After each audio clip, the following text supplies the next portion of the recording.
Taylor. And then Zach Taylor, WTAW. So for you, I mean, is there still times where you kind of have a cultural shock? Going from Australia, obviously, to here? Yeah, I mean, especially towards the start, it was a big change for me. I knew nothing about the sport.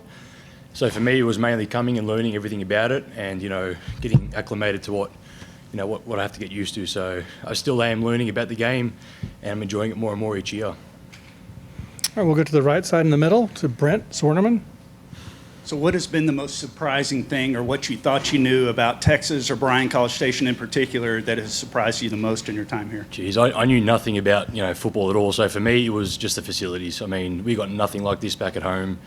And it's just unbelievable to be a part of something like this. And, the Aggie Network, it's unbelievable. We got, it's just, I've never seen anything like that in my life. And, having a group of individuals who are so willing and able to reach out, help out, and just love the sport and love the players, it's unbelievable. We'll stay on the right side with Elandon Buchanan from Texags. Yeah, Elandon Buchanan from Texags. So you having to show Moko around and help him get acclimated? Yeah, no, Moko's doing great. I mean, we both were the same. We got a little bit homesick towards the start, but I mean, he's loving it. He's a great guy, and I mean, he brings a lot of culture and laughter to the locker room, so he's doing great. So I can't wait to see what he can do. We'll go to the left side to Cole from All Aggies. Hey, Nik, Cole Thompson, allaggies.com. I just want to get your thoughts on just the punting position in general. You look at guys like Shane and Braden and what they've done at the next professional level. What's been the biggest takeaway that maybe you've learned from them, spoken to them about, and what does it mean to be going into this year to continue the legacy of special teams at Texas A&M? Yeah, no doubt. I mean, with Braden Mann specifically, it wasn't so much his punting that I tried to pick his brain about. It was more so how he presented himself each and every day. I mean, especially the ability to compartmentalise. And I will be in the games, and the ability for him to just zone in and out is unbelievable. I mean, we'll be laughing on the sidelines. He'll be teaching me the game when I was here, and then come third down, he's locked in, ready to go in the zone and perform. So I mean, for me, it was massive for me to just sit back and watch how he does that, and how much of a professional he is at the game. So that's a standard that we've got to reach and go higher. We'll go back to Elandon Buchanan, who has a follow-up apparently. Different question. Whenever you're, I guess, home, I'm curious, what kind of questions do you get from, the people back home? And then what do you tell them about what it's like here? I mean, it's hard because the usual questions, like with my family, they know pretty much what goes on. They're quick to find out what happens. Friends and stuff, it's just pretty much the environment, what football is like. I had two of my best friends, my brother and cousin, come up in the 2019 season. They watched the LSU game, and I mean, they were amazed with the atmosphere, the game, and all that. So it's hard to actually explain what it's like until you come and witness it yourself. But I mean, from what I tell them, they think it's amazing. And I mean, now with lockdowns and all that, my family can't come over and friends, so it's a bit hard. But as soon as restrictions ease up, they'll be straight up here to witness that. So it's great. We'll go to the back behind the lights to the TV row to Justin. Hey, Nik, Justin with KXTV. So few of your punts were even able to be returned last year. Your hang time, where does that come from? Something you work on all the time? And what's kind of your max distance that maybe we could see this year, too? Yeah, I mean, for me, it's just performing to the best of my standards to help the team, pretty much. I mean, hitting a very long ball is great, but, I mean, for me, the way I see it, what good is it if it gets returned 40 yards? So I've been placing a lot of emphasis on my hang time as much as I can get it up there, get minimal returns. I know Coach Fisher wants, 42 to 45 yards, no return. That's pretty much, I mean, I want my standard to be higher than that personally, but I mean, if I can get no returns again this year with greater distance and even greater hang, then I'll be more than happy. So that's what I've been working on. Let's go to Brent here in the middle. What is the backstory on you getting to A&M? And also, were you aware back then of Texas A&M's reputation as punter U with guys like Shane Leckler, Yale Larry, Steve O'Neal, and down the line in terms of it being known for its punters as well? So one of my good friends and ex-teachers, Michael Gallis, introduced me to Pro Kick Australia, and they're a program back at home run by Nathan Chapman and John Smith, and their reputation is they got a lot of punters up in America, got a lot of scholarships up there. So through assessments, they said you should do it, join along. I knew nothing. Like, when I mean nothing, I had no idea. So I'm like, you know what? I got nothing to lose. Everything on paper sounds amazing. Go to a big stadium, play against, amazing teams, crowds and all that.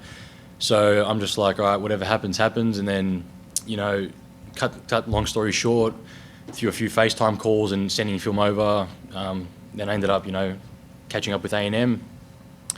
And yeah, I mean, I knew nothing about the punters, punter U. I didn't know who Braderman was. I didn't even know who Coach Fisher was. I mean, I was completely raw to it all. And until I really got here and did some research at home is when I really was amazed. And when I stepped foot on campus, it took me a few weeks to get used to it. And, it was a big wow moment for myself. Got time for a couple more. We'll go to Cole and Zach and Travis if he's got one. Nick, I just want to kind of get your thoughts on the punting style. It's a little bit different in America than it is over in Australia. What was the biggest change for you trying to learn how to go from a more standalone approach versus, trying to go do the round out? And what's been the biggest strength for you going into this season? Still trying to kind of process that. Yeah, I mean, playing Australian rules football locally at home, it was a lot of that roll-out type kicking and stuff. So the biggest adjustment was just technique. It was, the two-step, three-step kick and release. So it took about a good month just to get used to that. But I mean, apart from that, it comes pretty naturally because we're born pretty much kicking the ball all the time. So for us, it comes a lot quicker than usual. What was the second part of that question? Sorry. What's something you're working on this year that you kind of maybe didn't feel very comfortable with last year that maybe you do now with the full off season and everything? It was more for me. It's more so I actually understand the game a lot better now. So when it comes to situational, stuff that happens on the field, I'm more aware of it now and less stressed about knowing what's going on with the game and more just performing. So for me, that's the biggest thing that I've come up with this season. Let's go to Zach Taylor here on your left in front. Yeah, Nick, you said that you had friends and family that have come here and visited and seen what it's like, especially on campus. But talking to folks back home that might not have ever been to Aggieland 1 or Texas for that matter, what do you tell them? What are some things that stand out to you that you kind of relay back home? How hospitable everyone is in Texas. I mean, I have not met one bad person in Texas itself. And I mean, College Station and A&M, I mean, I can't really put into words how amazing the network is here and how well taken care of we are. And I mean, it's just amazing that we have so many individuals that care for us and love for us and, have invested their lives into what we do as players and athletes and even students. So, I mean, that's the biggest thing that I relay back home is how amazing that support is. Let's go to Brent in the middle, and then we'll finish with Travis Brown on your left. So why is it, or explain why Aussies are born kicking the ball? I mean, it's kind of like everyone plays baseball in America and all that. We're playing Aussie rules football. So it's one of those games. It's completely different to American football. It's, a lot of running. They're running on average, anywhere between 6 to 9 miles a game. And there's a lot of constant movement and kicking and all that. So we're raised pretty much with ball skills. So a lot of it comes with using our feet and kicking the ball and, handballing the ball, releasing it that way. So we've got that natural ability just to acclimate to different styles of kicking. That's why a lot of, in college, a lot of punters are, doing the rollout punts and all that. It's just more of a natural look in that sense. All right, we'll finish up with Travis Brown from the Eagle. Yeah, if you look at recruiting now, there is a little bit more of an international viewpoint. I know I believe y'all have another Aussie on the team as well this year. What is it about this time now that American football is expanding, especially towards the college ranks around the world? Yeah, I think it's great. I mean, the more we can reach out to other talents, I think it's a good thing. I mean, as I said, I can't wait to see what Moko can do. He's a big boy and he's very strong too. So once he gets some reps out there, I think he'll be dangerous. So I mean, just expanding the network, I don't think it's a bad thing at all. I think it's really good. It brings culture and stuff to college football, so it's good. Is there anything in particular that you think kind of sparks the eyes to looking more internationally recently? Not really. I mean, I think it's just the fact that there's been a lot of success with Australian punters, especially out there, I guess. I mean, and a lot of coaches are looking towards that. So, I mean, I think that's probably the main thing that there is, yeah. All right, you're all done. Thanks. Beautiful. Thank you, guys. Appreciate it. Don't forget your phone.